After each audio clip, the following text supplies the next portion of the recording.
And today's sponsor is Reconciled. Reconcile invoices your clients, pays your bills, and delivers clear and accurate financial reports every month automatically. Ready to streamline your financials and prepare your business for the next big step? Visit reconcile.com today.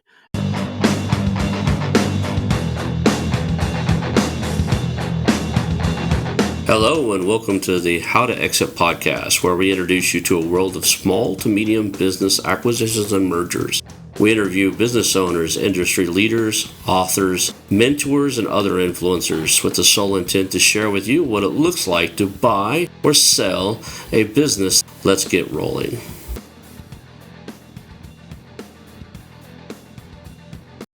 And now a moment for our sponsors. I want to highly recommend you get Acquisition Aficionado magazine. Every month, Acquisition Aficionado magazine brings you tactics for business buying and selling you won't find anywhere else. Learn firsthand from industry leaders who share their success stories, featuring in-depth interviews and stories from leading figures in the business acquisition industry. This multi-platform mobile magazine speaks to acquisition entrepreneurs wherever they are in the journey. And I want you to visit acquisitionaficionado.com today. Hello and welcome to the How to Exit podcast. Today I'm here with Bakari Akil, and he is the founder of Graves Hall Capital. Did I get that right? You said it right. All right, cool. You smiled. I was like, oh no, did I butcher it after all that? I used to joke around all the time. I said the first 6 months, I don't care if your name was John Smith, I butchered everybody's name. It was an ongoing theme. I would stutter, mispronounce them, whatever. Let's just start off right off the bat, man. You're a really cool guy, done a lot of stuff. You travel the world right now. We're going to get into that just for fun, to get people to kind of know who you are. Let's start off with your origin story. How did you end up on a show about mergers and acquisitions? Yeah. So my background, so I'm currently the founder of Graves Hall Capital. I've bought several companies. I bought a burlap bag manufacturing company called NYP Corp earlier this year. Bought an educational technology company. I completed that deal a couple of years ago. The year before that, excuse me. I did the first deal, the NYP Corp deal with a private equity firm. The deal before that, I did that with a family office. I've worked in corporate development, buying companies on behalf of other corporations. And I also teach M&A or ETA, I should say, entrepreneurship through acquisition, teaching the MBA candidates at Cornell's business school how to buy companies. I've been doing this work for our M&A work and transaction work since probably around 2015, 2016. That said, my introduction to this space is a lot different than what sort of standard. My background, I didn't go to a business school. I didn't get an MBA. I actually didn't even finish my undergraduate degree. I went to Morehouse College and dropped out because I wasn't able to afford the school. Around 2015, I was sitting around and asking myself, why am I not rich? Like, what is going on? Why don't I have more money? I thought by the time I got to 25, I was going to be far more wealthier than I was, and I was struggling at the time. And I started looking into like, what could I do to go from here to success? And I came across this concept, this leveraged buyout concept, by just reading a lot of personal finance books. And they would talk about what it took to save money in your 401k and all those types of things, which I was starting to do and starting to participate in. But all I started asking myself is, think that that's what Mark Zuckerberg did. That's not what the guys who had like enormous amounts of wealth, what did they do that's different than that? And I knew starting a business made sense, but I didn't have like a really good startup idea. So what are the options? And as I mentioned, I came across the concept of a leveraged buyout. And once I actually like understood and consolidated and understood what it meant to actually apply it, I was like, wow, this is the most amazing thing I've ever heard. I can go and borrow money from the bank for an existing business that's already up and running. I don't have to go learn this business. It's already existed. I don't have to create it. I'm going to find the employees. I got to find the customers. It's all of that stuff is all there. And all I got to do is organize the money so I can get this done.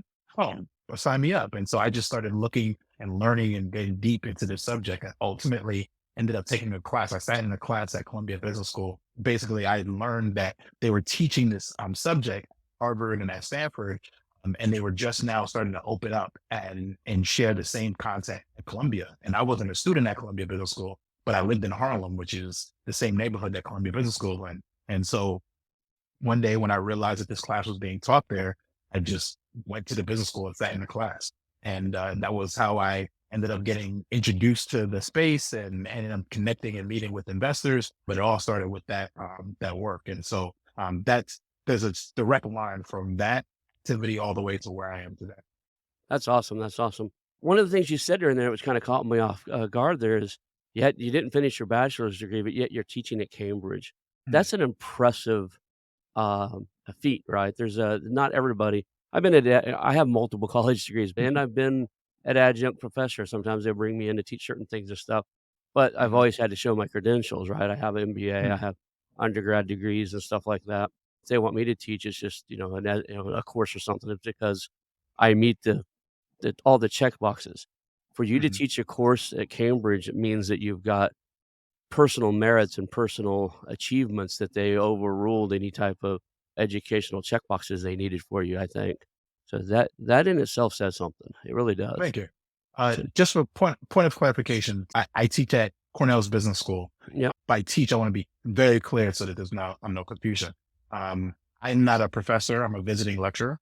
yeah, As you just said, my personal merits are what the students, they are hungry for people who have personal experience, who have tactile experience, and can speak to what it's actually like to be in the trenches, as opposed to just sort of that academic understanding around entrepreneurship, which can be it's harder to find a solution to these types of problems of how to organize and find capital when you haven't actually yourself gone out and done the work. And so that's the reason why Cornell's invited me for several years now to come and speak to their students and teach this subject that they're very much interested in learning.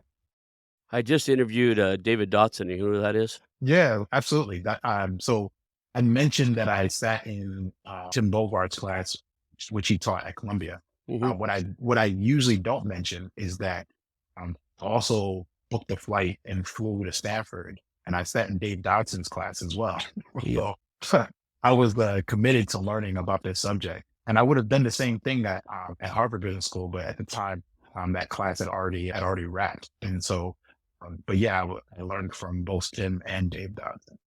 It's interesting that you said you're studying. Is that like a auditing a class, or is that because you're not Yeah, getting a it's grade? You pay a fee I'm and you not go to getting a class. grade. I wasn't getting a grade. I'm a formal student. I was infiltrating the schools of higher learning I'm just curious. Did you to pay? learn this. Let's get clear here. Did you pay a fee and like audit the class? Or you just showed up to where the class was and went and I sat in the back? showed Man, I so love I I I absolutely love that, right? So the information of where the course was being taught was publicly accessible on the school's websites. And so yeah, once I figured out who was teaching the course, the times and dates that course was available, I just went to the school and sat in the class. In fact, um, that was how I ended up that was the first time I was invited to be a lecturer. And of course, the professor there was so impressed by my willingness to go learn this subject and to go and sit in a class to, and specifically that in later years, he would invite me back to speak to the class about the fact that I did that and what it takes beyond just doing that and the willingness to go this hard to find companies and to negotiate and complete transactions. It requires a sense of boldness, a sense of sort of getting over the imposter syndrome that mm, we in our early 20s were experiencing.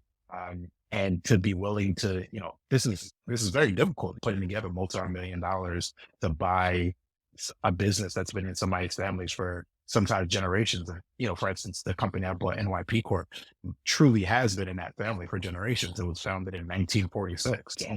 It's almost 100 years old at this point. And so um, to be able to speak to a business owner and explain the value proposition, it requires that same thing, that same place that I pulled in our willingness to want to learn the subject from. I was willing to go to that extent to learn the topic. It yeah. takes that to do I the think the same. word I want to use is moxie. Yeah, I think moxie. It just says something that your passion to learn it overrode any logic that you would have had to discuss to talk you out of doing what you did. That's Right? right. It takes something. It really does. it's one thing to pay for some money and go sit in a class and, try to figure it out. It's another thing to go, look, I'm going to go figure this out, whether I've got the money to do it or not. That's Right. right. And at this career, I've done a lot of different things in my life. Bought in real estate, owned a real estate, had software companies, worked in software companies. Mergers and acquisitions is so dynamic and so changing. And Mhm. so every deal's different. Mhm. That if you don't have fortitude, if you don't have that moxie that you just inherently nature seem to have, you're not gonna get very many deals done, right? That's right. These things take, 6, 8, 9 months on a minimum, 12 to 18 months on not unheard of, sometimes longer. Some of these deals, these mergers and acquisitions, the big guys, they've taken years to get them done. I love what you're doing, man. Yeah. So, anyway, let's go back to you. So you audited or not audited, you said in these classes, I don't even use the word audit because there's a formal process for that. You went Mhm. and got the knowledge you needed.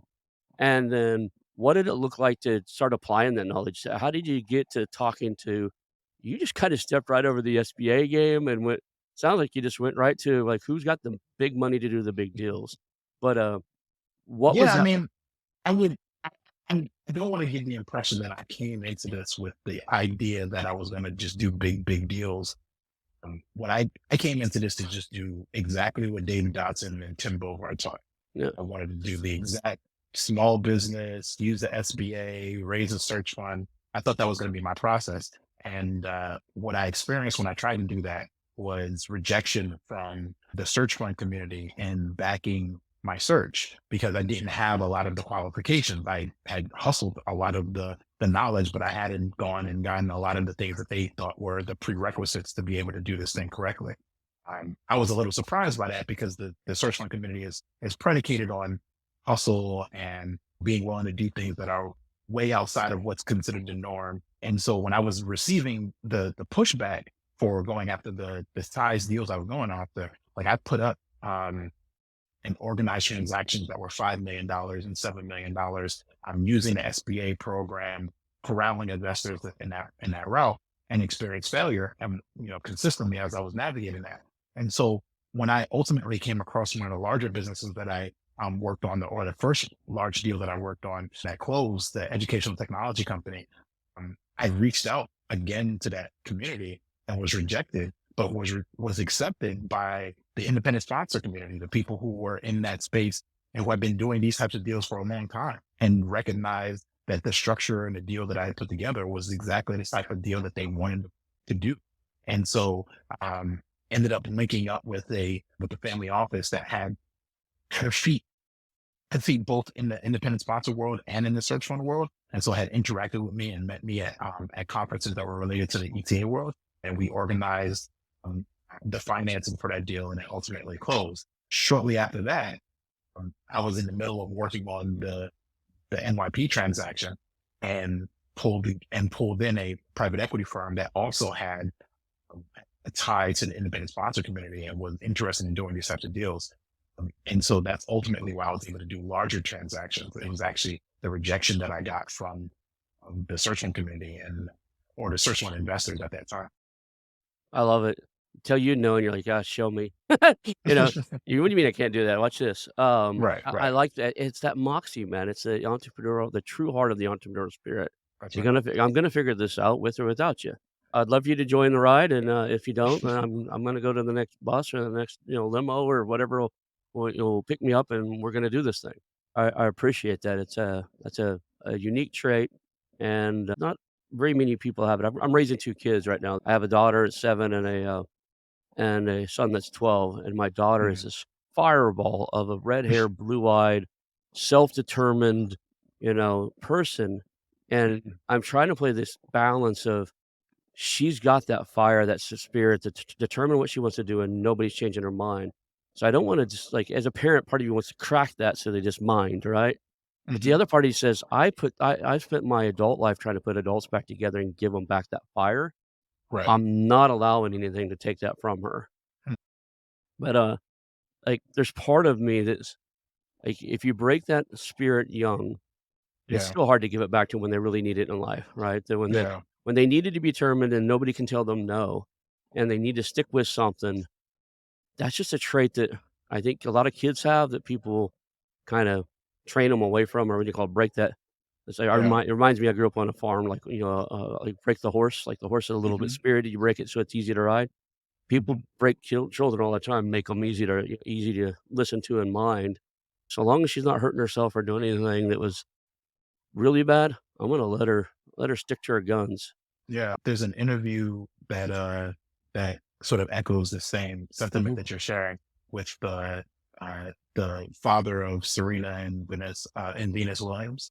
I don't know if you've ever seen any of the stories around his life. Just like I think last year, Will Smith released a biopic detailing his life. But there's a fascinating moment when an interviewer is talking to one of the Williams sisters and asks them, do they think they're going to win, and they're like, absolutely, no, there's no question whether or not we're going to win. And they respond with such confidence.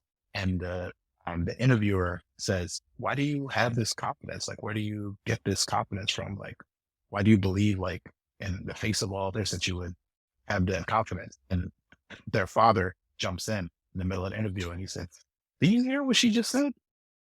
She said she's going to do this. Right. Why would you question that? Why would you try to put like thoughts of doubt in this young woman's mind? Like, No. accept the fact that she's that confident that she's going to win and leave it at that. There's so many things around that are trying to like push that feeling down in people and children and women. Um, Let that feeling thrive, because that's where you get the success from. And so, Like, yeah, I can understand where you're coming let's go to these 2 acquisitions, because from. you didn't go to the SBA or the Small Business Administration to get a $5 million, you bought one of the largest, was it burlap?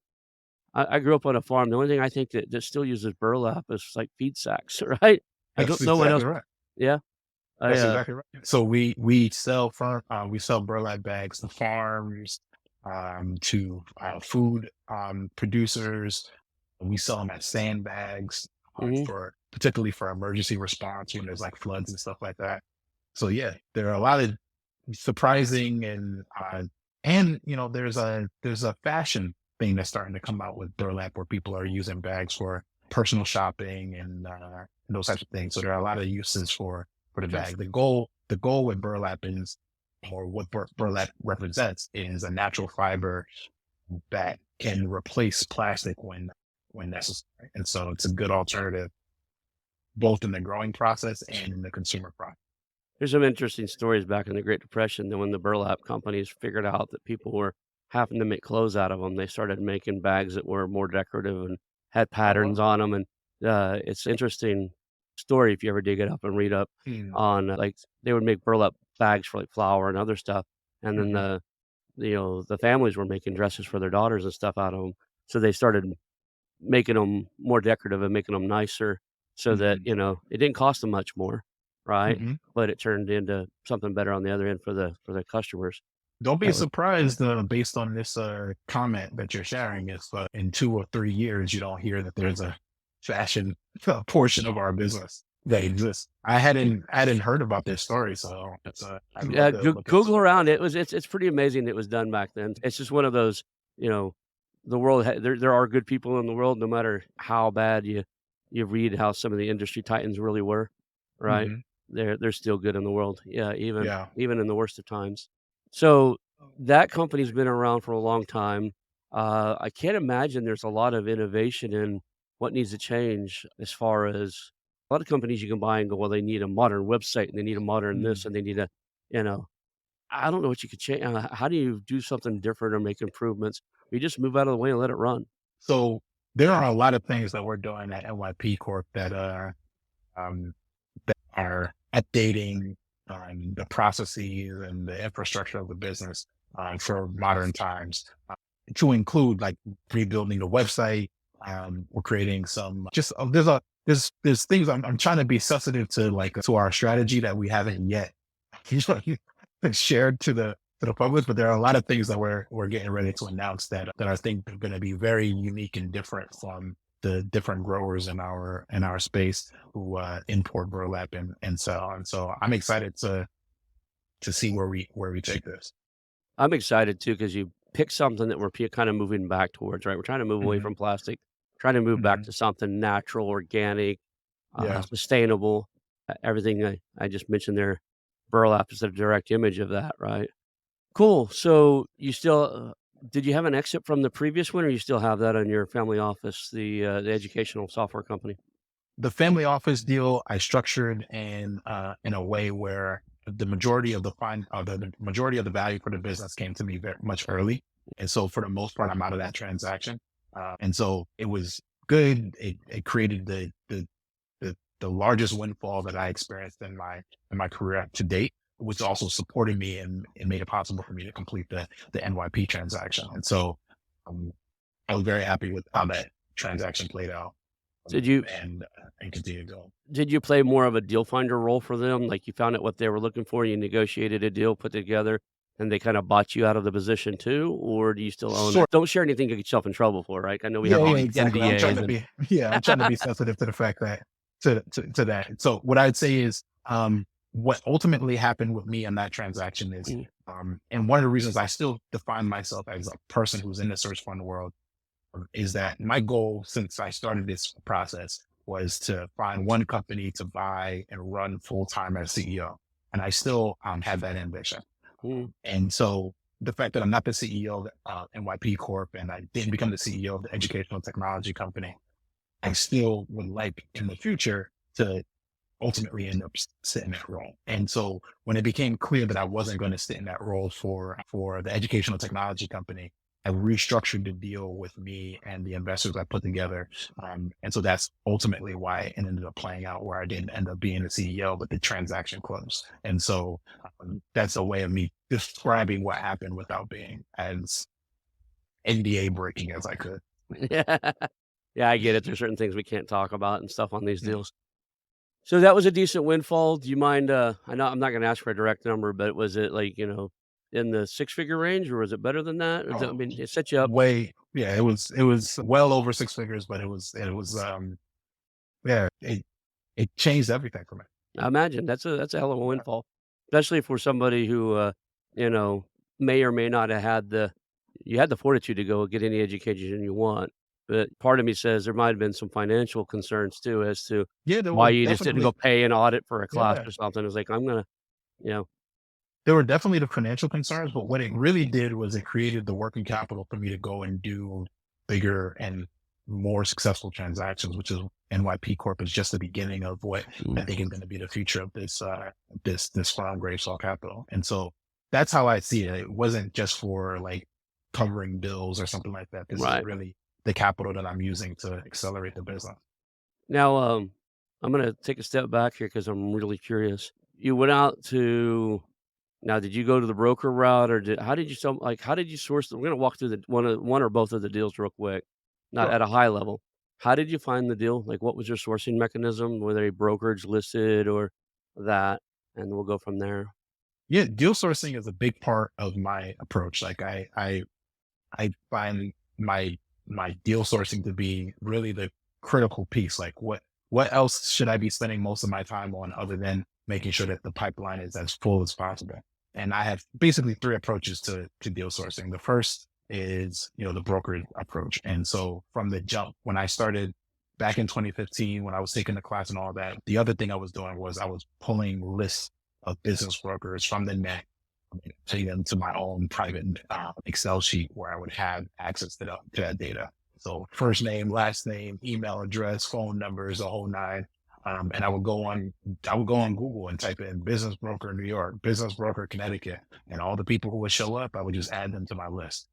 Ultimately, once I started having a little bit more free capital, I would go to like the association websites, the ACG, the IBBA, at the time thinking back to 2015, it's not like that today, but at the time, the membership lists for a lot of these associations were publicly accessible. They just put their names, the email address, and everything right there. And so I would hire people using Fiverr to download those to basically go on the website and do data entry. So they would just type in first name, last name, email address, phone number, and just add a list. So from my meager start, where I would have maybe like 100 or 200 names on my list from just people I was able to source from the net.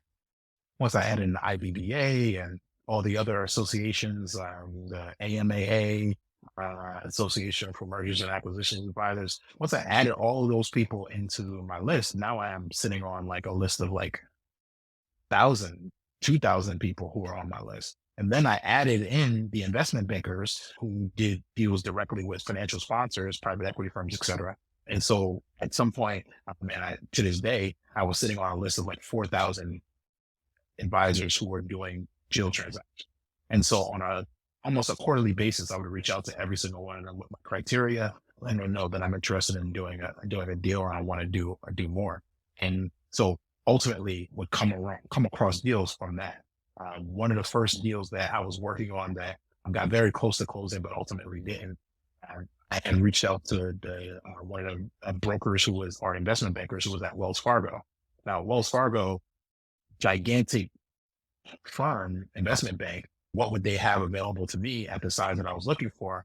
Funny enough, he had just had this experience where he was talking to somebody he knew who was looking to sell their company and said, listen, my bank is too big for this transaction. You guys are doing, are going to sell for about $10 million. We usually do like $100 to $200 million. But I had emailed him just at that same day. And he was like, I actually know some guy who just reached out to me. And it looks like based on your website and everything that you're looking for a business of about this size. Would you like me to connect you to? Yeah. And that was the first deal that I was actually able to pull together the financing. I got the commitment from the bank, the whole nine, and got very close to closing that transaction before it ultimately failed. But that was how I started building it out, just reaching out to business brokers and investment bankers. So as I said, I had three sources. The second source was I would reach out, going online and finding lists of business owners, and just reach out to them directly. And again, on a quarterly basis, reaching out to business owners. And so how I came across my first transaction was I was able to find a list of Connecticut business owners, and the education technology company happened to be on that list. And so I reached out to on that list, and that's the CEO followed up with me. And we ultimately met in person. He got a sense for my authenticity, and got a sense that he could actually trust me to move this transaction forward. And so we executed a letter of intent, and then I used that letter of intent for me to go outreach to the family offices, which ultimately did the transaction with. And then lastly, I have a weekly event that I hosted up until very recently in New York, where I would bring entrepreneurs and investors together. We would talk about deals that were available to invest in New York. And in this forum, we had people would bring startup deals, real estate deals, and private equity deals. And I would invite people very wide and broad, 40, 50, 80 people at a time. And we would talk about deals. And in that space, I would let people know that I was looking to buy a company. And from that, people would tap me on my shoulder. Hey, my dad is selling a construction business. I don't know if that's something that's be interesting to you. Let me know. To connect you if you want. Oh, I know this guy is selling another business. I work as a broker. I'll introduce you to them pretty soon. And so that was, sort of like the social approach, then the last email approach to both business owners and to brokers, and then hopping on the phone, calling people directly, particularly when I saw a business that looked like it was interesting. So that was my approach, and it remains my approach today. And today's sponsor is Reconciled. Are you an entrepreneur or business owner thinking about your exit strategy? Or maybe you've just landed a business through acquisition and the books just aren't the way you need them to be. Let me tell you about Reconciled, your dedicated partner for industry-leading virtual bookkeeping and accounting services. Reconciled pairs you with skilled professionals who empower you to grow your business and prepare for success, whether that's your exit or taking that new acquisition to top performance. Imagine having high-level financial management without expanding your team. From bookkeeping to CFO services, tax advisory, and even fully outsourced accounting, Reconciled has got you covered. They help you make the best business decisions, keeping your end goal in mind. And the best part? Reconciled understands acquisitions, as they have acquired 3 accounting firms in the past 3 years, and their founder, Michael Lee, mentors others in searching for acquisition, raising capital, or trying to aggressively scale. Reconcile invoices your clients, pays your bills, and delivers clear and accurate financial reports every month automatically. Ready to streamline your financials and prepare your business for the next big step? Visit reconcile.com today and let them get your books in order. Reconciled, making bookkeeping a breeze. That's reconciled.com. That's impressive. It's like you didn't count on one thing, you didn't do just direct mail and send out 10,000 letters and hope that people Mm-hmm. responded. You did a really thorough marketing campaign. Um, and that's my background. I have a Yeah. master's degree. My MBA is in marketing, and I've been trained in a couple different marketing systems since my MBA. Funny thing, I get out of the college with my MBA and realize that all the stuff they taught me in my master's degree really don't work out in the field unless I'm working for Coca-Cola and trying to create a brand. Right. So, went out and got trained by Jay Conrad and Levinson's crew to be a guerrilla marketing coach and understand low cost, high impact marketing strategies. And then Mm-hmm. realized I needed better writing skills and went and got trained by Dan Kennedy and those guys on how to write copy for myself. And those two Mm-hmm. things have made a big difference in my world. But Yeah. you've put together a pretty dynamic approach.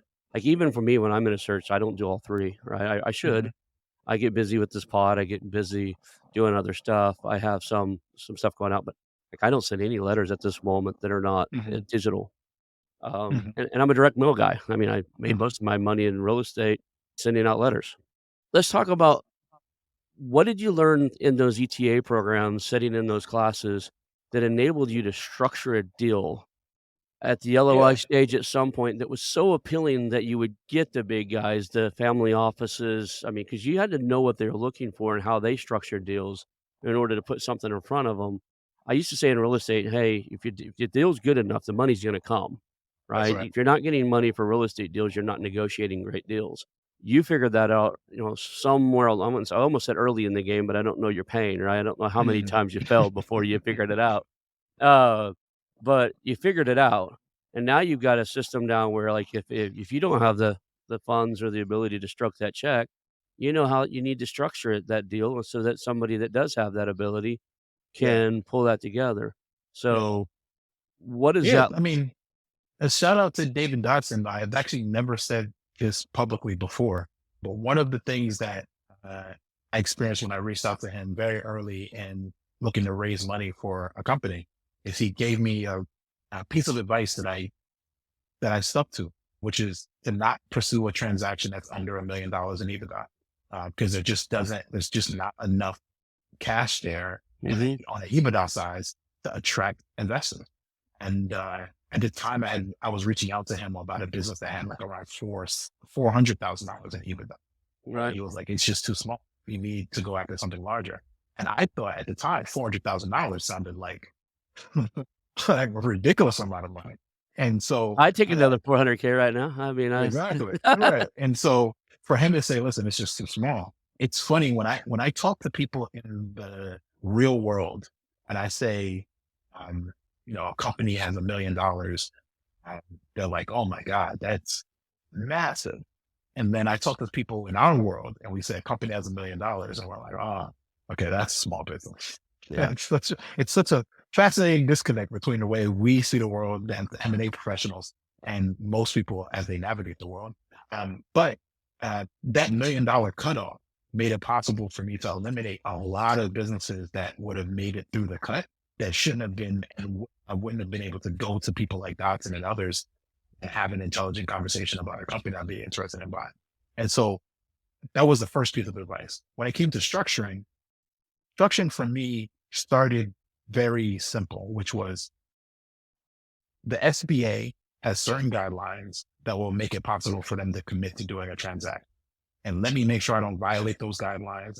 And if I can structure the deal against those guidelines, more likely than not, I'll be able to get the SBA.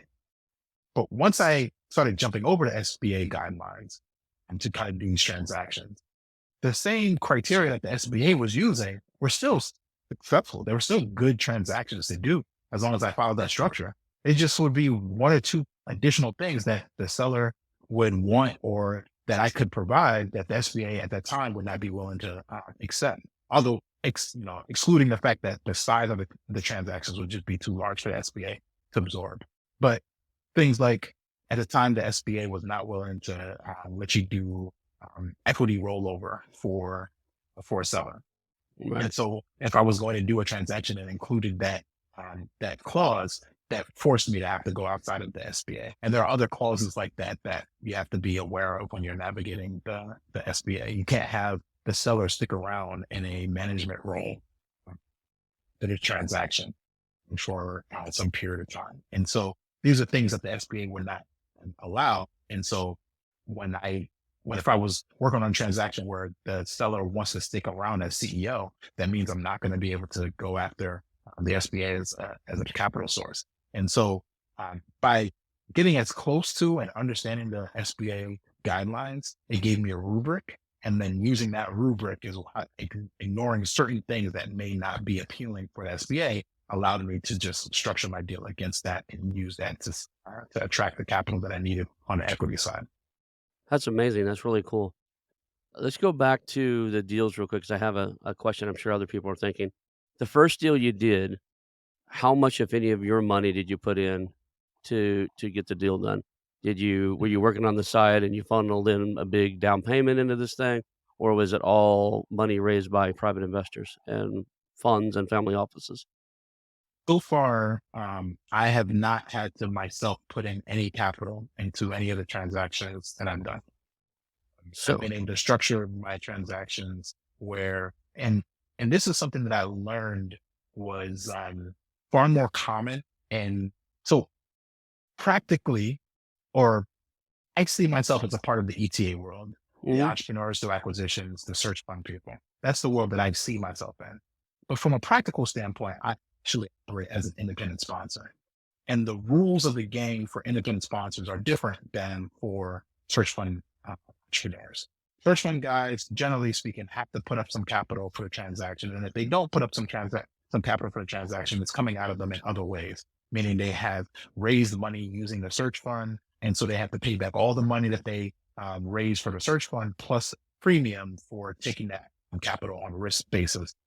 And so if they raise $400,000, they may have to return as much as $600,000 once the transaction has an exit to pay back the investors for giving them the $400,000 up front so that they can finance their search, right? In the independent sponsor world, there are multiple forms of compensation, but one of them includes a closing fee. And that closing fee can sometimes pay back a lot of the diligence costs that the sponsor put up to complete the transaction. Or sometimes it can just be a cash that paid to the sponsor to essentially say, thank you for putting the transaction together and for it to look the way that it does, and paying them for the work of putting that deal together. And so that's just one form of compensation that is not accessible to search fund and ETA people. And so I put together my transaction. I'm talking to my friends and they ask me about what I do with this. And they say, well, how much money do you have to put up? And I say, I actually don't put up a lot of money. I actually get paid when I buy a company, which is unusual for people who are in the ETA world to hear. It's a different way of thinking about it. Where in the ETA world, more often than not only are you doing all the hard work of structuring the deal, but once the deal closes, it's just your money and now you have a business, but you haven't gotten actually a windfall of cash that comes alongside the business that you own, that you and I operate. So what about the other aspects, right? Like, happen to have a perfect credit score and happen to have like educational background. The Mhm. SBA says you have to kind of have either educational background or industrial background.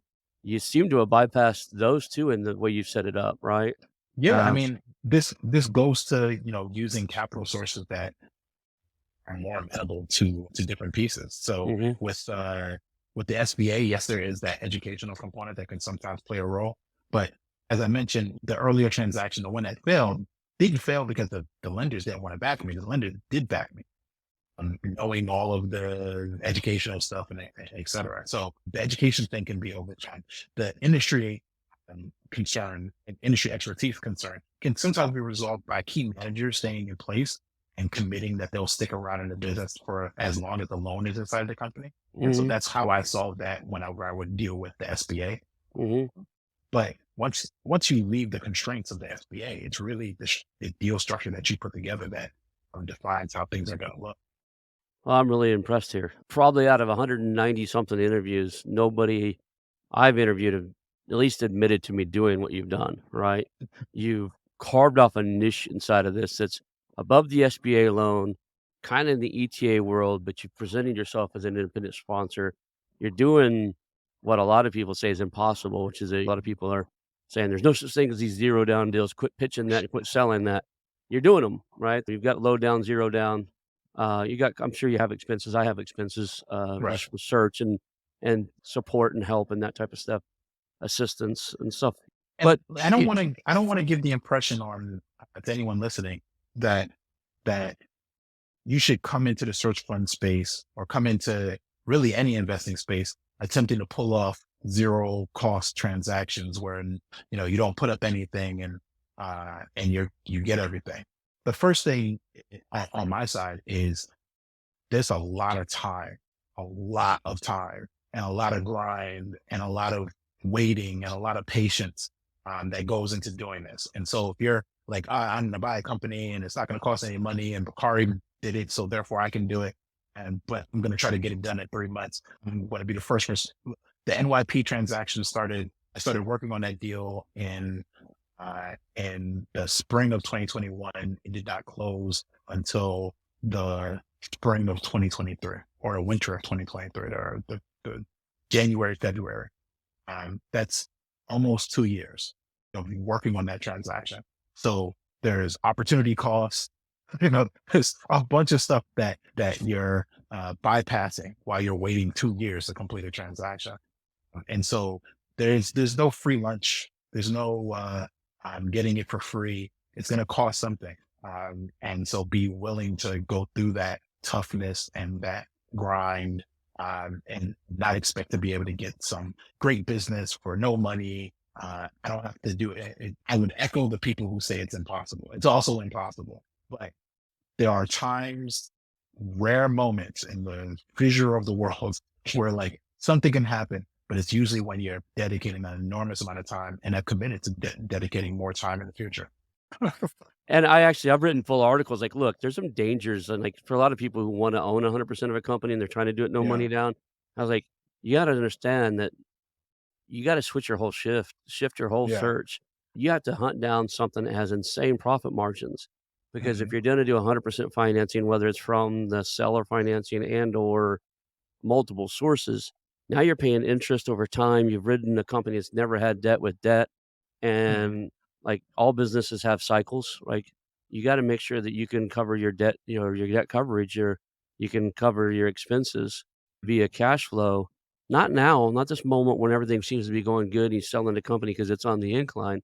But what happens when it goes through a down cycle? When's the last down cycle? What caused it? And can you still right, support your debt structure, throughout the next down cycle?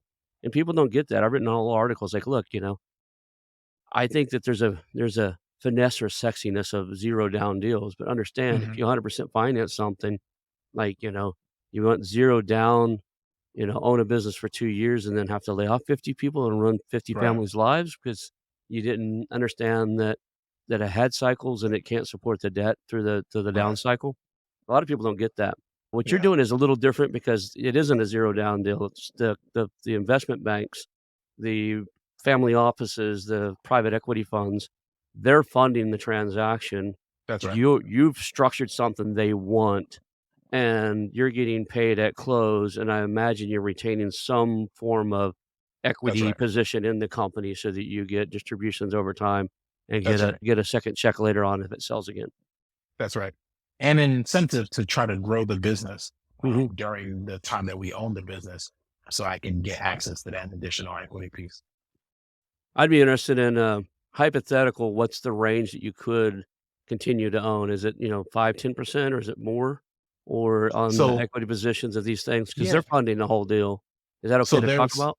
yeah, we can talk about that. And then the search fund world is very similar, which Mhm. is that you get some portion of your equity upfront when a deal closes. You get another portion of your equity based on a time scale. So, 1 year, 3 year, a fifth year, sort of additional buy-ins. And then lastly, there's a performance aspect that's associated with your equity. And that's really where the kicker is. And if you do, if the business returns X amount of capital, both to the investors and or to the investors, and also pays off the debt over whatever those hurdles are, that those hurdles trigger certain portions of your equity promote. And so that's a very similar structure to most independent sponsors. And I'm not too different from that as well. Awesome, that's cool. Yeah. That's great. So what's somebody other than trying to now the word's out, David and those guys are gonna be watching their classrooms a little closer so that we all don't go crash on their courses. Probably can't pull that off as easily today as we maybe could. Maybe one of us could, but not, Mm. not don't everybody go out to do that because they'll put a security guard at the door. Other than that, where's a great place for somebody to figure out because what you're doing, like the game that you're in, um, I don't know that there's a like, I've taken some of the courses from different people. I don't know of anybody that's doing what you're doing, Mm. which is good. Yes. I mean, so there's an entire world of independent sponsors who structure deals that look very similar to my deals. Mhm. And some of them have been in the game. Like I know one of the people who actually coined the phrase independent sponsor. Mm. So there are people who have been in this game for far longer. I don't think there's a book. I don't think there is a yeah, I don't think there's a book. I don't think there's a existing piece of written material about specifically the independent sponsor game. Then the search fund world, though, is as close to the knowledge that you would need to structure these types of deals. Uh, and so anything that's connected to the search fund world and entrepreneurship acquisition, buy then build, the HBR guide to buying a company, there's a bunch of other books like that. Those will all be acceptable midpoints between what they do and what I do.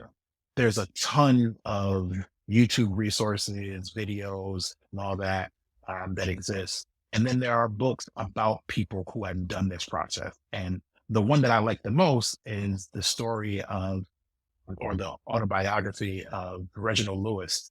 I don't know if you've heard that name, but I Reginald seen a Lewis, he video bought, you did, you were in some big house, you're pointing at a picture of him. yes, that's exactly Yeah, right. yeah.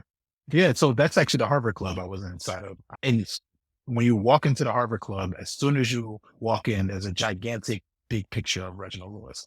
He was one of the largest single donors to the Harvard Law School, which is where he attended. So he never had a business degree either. That said, what's exceptional about him is that in the 80s, he bought a $30 million company with none of his own money, or $22 million, excuse me, $22 million company with none of his own money, which he sold around 3 years later for $90 million.